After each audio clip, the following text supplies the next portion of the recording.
इटालीका महान वैज्ञानिक ग्यालिलियो ग्यालिलीको मृत्यु भएको 1 वर्ष पुरा हुनै लागेको थियो। यो समय थियो सन् 1642 को। ग्यालिलियोको जनवरी महिनामा मृत्यु भएको थियो। त्यसै सालको डिसेम्बर 25 तारिखमा बेलायत स्थित लिङ्कनसायर बुल्सथोर्पी म्यानोरको एक किसान परिवारमा एउटा शिशुको जन्म हुन्छ। आमा हना आइस्को र बुबा आइज्याक न्युटन सिनियरको पहिलो सन्तानको रूपमा जन्मिएको उक्त शिशु प्रिम्याच्योर अर्थात् समय नपुगी जन्मिएको थियो, जसका कारण ऊ बाँच्दैन भन्ने सबैले लह काटेका थिए। तर विधिको विधान कसलाई के थाहा, त्यो प्रिम्याच्योर बेबीले पछि गएर वर्तमानको मानव सभ्यता जीवित रहन्जेल मानव जातिले सम्झिरहने महामानवको रूपमा आफ्नो पहिचान निर्माण गर्न पुग्छ। उक्त प्रिम्याच्योर बेबी सन् 1665 23 वर्षीय लक्का जवान भइसकेको हुन्छ। एक दिन ऊ घर नजिकै आफ्नै फार्ममा लटरम्म फलेको स्याउको फेदमा बसिरहेको थियो। त्यत्तिकैमा 2-3 जना स्याउ रुखबाट सिधै भुइँमा खसे। त्यसले उसको मथिङ्गलमा आश्चर्य जन्मियो। यी स्याउहरू किन आकाशतिर नगई सिधै जमिनतिर झरे होलान्? आखिर आकाशतर्फ जान पनि कसैले बाटो छेकेको छैन।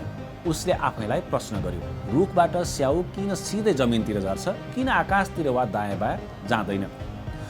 त्यो ठिटोलाई यो प्रश्नले घोत्लन बाध्य बनायो। अनि ऊ यसको कारण पत्ता लगाउन कसिएर अनुसन्धानमा जुट्यो। त्यो प्रिम्याच्योर बेबी अर्थात् यो जवान ठिटो अरू कोही नभएर महान वैज्ञानिक सर आइज्याक न्युटन थिए।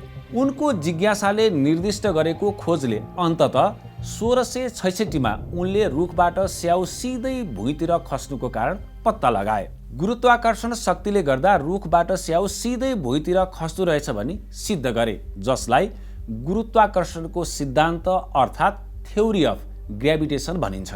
त्यसपछि उनी ब्रह्माण्डको रहस्य पत्ता लगाउन कसिए। कसरी यो संसार अडेको होला, केले अडाएको होला आदि इत्यादि प्रश्न मनमा खेलाउँदै कहिले क्याम्ब्रिज कलेज त कहिले घरतिर ओहोर दोहोर गर्न थाले। कल्पना गर्ने, प्रश्न गर्ने र तिनको सत्य तथ्य कारण पत्ता लगाउनु नै आधारभूत विज्ञानको उद्देश्य हो। कहिलेकाहीँ न्युटन बडो आश्चर्यमा पर्थे। किन यो संसारका ग्रहहरू एक आपसमा नठोकेका होलान्? केले यसरी मिलेर बसेका होलान्? न्युटन यस्तै प्रश्नहरू सोचेर अध्ययन र अनुसन्धानमा जुट्थे। जिज्ञासु र अनुसन्धानमा मेहनती स्वभावकै कारण उनले सन् 1687 चाल सम्बन्धी 3वटा सिद्धान्त पत्ता लगाए। यी सिद्धान्तहरूबारे हामी अधिकांशले विद्यालय तहमै अध्ययन गरिसकेका छौँ। न्युटन्स ल अफ इनर्सिया, बाह्य शक्ति वा बल नपरेसम्म हरेक वस्तु स्थिर अवस्थामा रहन्छ। जब त्यसमा फल वा फोर्स लगाइन्छ अनि त्यो गतिमान हुन्छ। न्युटन्स ल अफ एक्सिलरेसन, न्युटनको यो सिद्धान्तलाई सूत्रमा F=ma पनि लेखिन्छ, अर्थात् m भनेको मास पिण्ड र a भनेको एक्सिलरेसन गति हो, जहाँ मास कन्स्ट्यान्ट मानिन्छ। Newton's law of action and reaction, यसमा हरेक क्रियाले प्रतिक्रिया उत्पन्न गर्छ, त्यसैले यसलाई theory of equal and opposite reaction पनि भनिन्छ। हिसाबहरूको नियमिततासँगै विश्व ब्रह्माण्ड चलेको तथ्य गणितज्ञ तथा भौतिक शास्त्री न्युटनले पत्ता लगाए। सबै ग्रहहरू किन सूर्यतिर आकर्षित हुन्छन्? सूर्यको गुरुत्वाकर्षणले सौर्यमण्डलका सबै ग्रहहरूलाई आफ्नो कक्षतिर तान्छ। केन्द्राभिमुखी शक्तिका कारण कुनै पनि ग्रह सूर्यतिर आकर्षित हुन्छन्, उछिटिएर पर भाग्दैनन्। यो तथ्य न्युटनले नै हाम्रो सामु साक्षात्कार गराएका हुन्।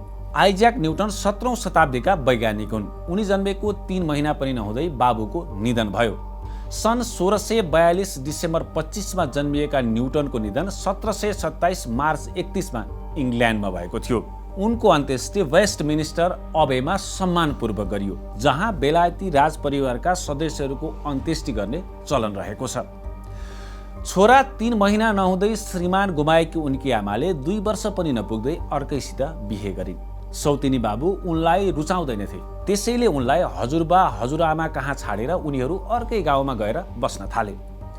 त्यतापट्टि उनकी आमाले छोरा र 2 छोरी जन्माइन्। उनका सौतेनी बाबु बर्नबास स्मिथ धनीमानी थिए, तर न्युटन 9 वर्षको हुँदा सन् 1653 उनका सौतेनी बाबु स्मिथ पनि बिते। सौतेनी बाबु उनलाई घृणा गर्थे, तर स्मिथ बितेपछि विधवा बनेकी आमाले तिनलाई सहयोग गर्न थालिन्।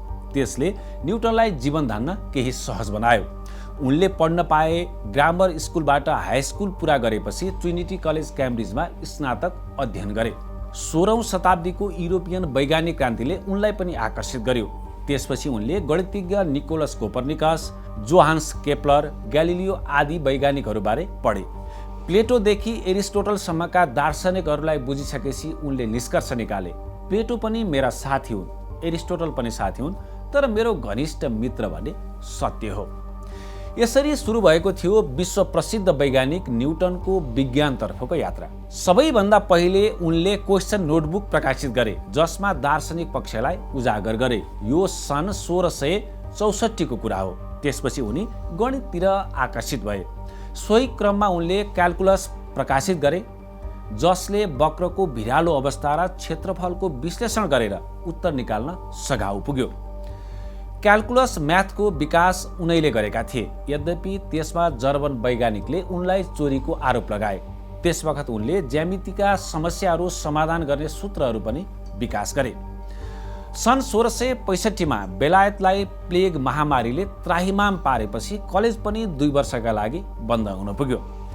2 वर्ष घरमै बन्दाबन्दी हुनु परेका बेला उनले क्यालकुलस र अप्टिक्समा थप अध्ययन गरे। प्रकाशको परावर्तन र आवर्तनको अध्ययनमा निकै गहिरिए। आज पनि प्रकाश परावर्तन र आवर्तनबारे बुझ्न न्युटन्स रिङको प्रयोग गरिन्छ वा उनले लेखेको अप्टिक्स पढिन्छ।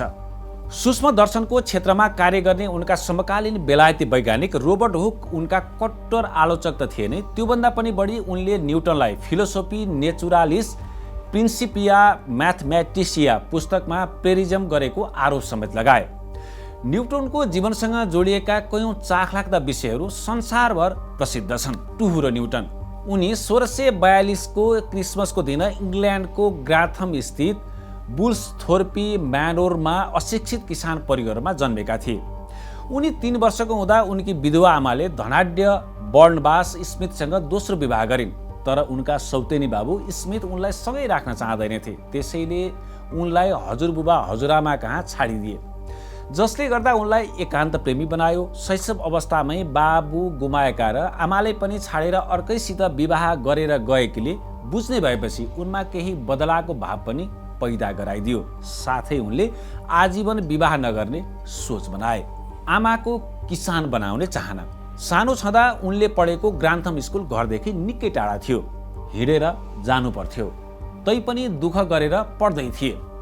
दोस्रो पति पनि मरेर विधवा बनेकी उनकी आमाले उनलाई 15-16 वर्षको भइसक्दा पनि पढ्न नजा, फार्ममा काम गर, किसानी गर भनेर कर गर्थिन्। त्यसले ती गुलाबी उमेरमा न्युटनलाई पढ्न नपाइने पो हो कि भन्ने चिन्ता पनि लाग्थ्यो। तर हेडमास्टरको सहयोगले उनलाई विश्व प्रसिद्ध क्याम्ब्रिज विश्वविद्यालयको ट्रिनिटी कलेजसम्म पुर्यायो। कालो काल अर्थात् ब्ल्याक डेथले जुराएको अवसर। सन् 1665 इङ्ल्यान्डलाई ब्ल्याक डेथ भनिने प्लेगको महामारीले सतायो। सबैतिर बन्दाबन्दी हुन पुग्यो। धेरैको ज्यान गयो। त्यो कालो काल अर्थात् प्लेग महामारीले उनको कलेज पनि बन्द भयो। त्यसपछि उनी आफ्नै गाउँको बुल्सथोर्पी म्यानोरमा फर्के। त्यसवखत एक दिन उनी घर छेउको स्याउको फेदमा बसिरहेका बेला रुखबाट स्याउहरू भुइँतिर भ्वाक भ्वाक खसिरहेको देखे। किन यी स्याउ तलै खसे, माथि किन गएनन्, दायाँ बायाँ किन गएनन्, किन सिधै तल खसे, आश्चर्यमा परे र त्यसको कारण पत्ता लगाउन कसिए। अन्ततः पृथ्वीको गुरुत्वाकर्षणको रुखबाट स्याउका दाना भुइँतिर खसेका रहेछन् भन्ने पत्ता लगाए। आखिर प्लेग महामारीले कलेजको ढोका बन्द गरिदिएका कारण घरमै बसेका बेला उनले थ्योरी अफ ग्राभिटेसन अर्थात् गुरुत्वाकर्षणको सिद्धान्त पत्ता लगाए, जसले उनलाई संसारभर चिनायो। क्याम्ब्रिज विश्वविद्यालयका प्राध्यापक। न्युटन क्याम्ब्रिज विश्वविद्यालयमा प्राध्यापकको रूपमा नियुक्त भएका थिए। विश्वविद्यालयमा प्राध्यापक भए पनि उनी पढाउन कमै पुग्थे। यद्यपि उनले 30 वर्षसम्म प्राध्यापन गरे। टक्सारको वार्डेन। सन् 1696 मा उनले क्याम्ब्रिज विश्वविद्यालय छाडेर लन्डन स्थित लन्डन टावरमा रहेको रोयल मिन्ट अर्थात् शाही टक्सारको गार्डेनको आकर्षक जागिर खाए, जुन अड्डाले बेलायतमा पैसा टक्सारीको काम गर्थ्यो। केही वर्षपछि उनी टक्सारको हाकिम बन्न सफल भए। त्यसपछि उनले आजीवन टक्सारमै बिताए। त्यसबेला उनले पैसा निष्कासन कार्यमा घोटाला गरेका केहीलाई फाँसी दिन सिफारिस समेत गरेका थिए। भौतिक शास्त्री सँगसँगै रसायन शास्त्रमा रुचि भएका वैज्ञानिक। न्युटनलाई गणित, खगोल, क्याल्कुलस सँगसँगै रसायनशास्त्रमा पनि रुचि थियो। त्यसैले उनले प्रौढा अवस्थामा यसबारे धेरै अनुसन्धान गरेका थिए। वैज्ञानिक सांसद न्युटन बिग पार्टी आबद्ध थिए। उनी सन् 1689 देखि 90 सम्म र सन् 1701 देखि 1702 सम्म 2 अवधि छोटो कार्यकालका लागि सांसद भएका थिए। भयानक शत्रुता जर्मन गणितज्ञ तथा दार्शनिक गटफ्रिड लिब्निज उनका ठूला शत्रु थिए। यी दुई बीच क्याल्कुलस म्याथ कसले पत्ता लगाएको भन्ने बारे ठूलो विवाद र झगडा थियो। त्यस बखत लिब्निजले रोयल सोसाइटीमा न्युटनले आफूले पत्ता लगाएको क्याल्कुलस म्याथको सिद्धान्त चोरी गरी छपाएकोले कारबाही गरिपाऊँ भनी निवेदन समेत दिएका थिए, जसको अध्यक्ष स्वयं न्युटन थिए। उनले आफ्ना समर्थकहरू राखेर यो समस्याको छिनोफानो गर्न भन्दै एउटा समिति समेत बनाएका थिए। नाइट पदवी सन् 1705 मा बेलायती महारानी एनीबाट उनलाई नाइटको पदवीद्वारा सम्मानित गरिएको थियो। त्यस बेलासम्म उनी धनी र सम्मानित दुवै भइसकेका थिए।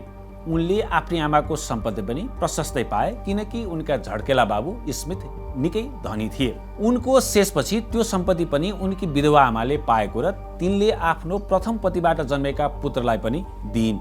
त्यसपछि उनले आफैले प्रिन्सिपिया र अप्टिक्स 2 प्रसिद्ध पुस्तक प्रकाशित गरे। चाल सम्बन्धी नियम र गुरुत्वाकर्षण उनले पत्ता लगाएका चर्चित सिद्धान्तहरू हुन्। यद्यपि उनले विश्व ब्रह्माण्डलाई खाली एउटा विशाल घडी जस्तै यन्त्रका रूपमा मात्र हेर्न र बुझ्न नहुने चेतावनी नै दिएका थिए। उनले भने त्यसैले गुरुत्वाकर्षणले ग्रहहरूलाई गतिमा राख्न सक्छ, तर ईश्वरीय शक्ति बिना गुरुत्वाकर्षणले कहिल्यै पनि ग्रहहरूलाई घुमिरहने चालमा सौर्यमण्डलको कक्षमा राख्न सक्दैन। आज न्युटनको निधन भएको 397 वर्ष भएछ। उनलाई नचिन्ने संसारभर कोही छैन। उनलाई संसारभरका ससाना बालकदेखि वृद्धसम्मले गुरुत्वाकर्षणको सिद्धान्त थ्योरी अफ ग्रेभिटेसन पत्ता लगाउने गुन्द्रुके कपाल भएका वैज्ञानिकका रूपमा चिन्ने गर्छन्। विद्यालयदेखि पढ्दै आएको उनको गुरुत्वाकर्षणको सिद्धान्त अझ धेरै वर्षसम्म भावी पुस्ताले पढिरहनेछन्, उनलाई सम्झिरहनेछन्। हामी पनि विश्व प्रसिद्ध वैज्ञानिक न्युटनलाई कार्यक्रम सम्झनु जरुरी छमा स्मरण गर्दै कार्यक्रमबाट बिदा चाहन्छौँ। हवस् त, नमस्कार।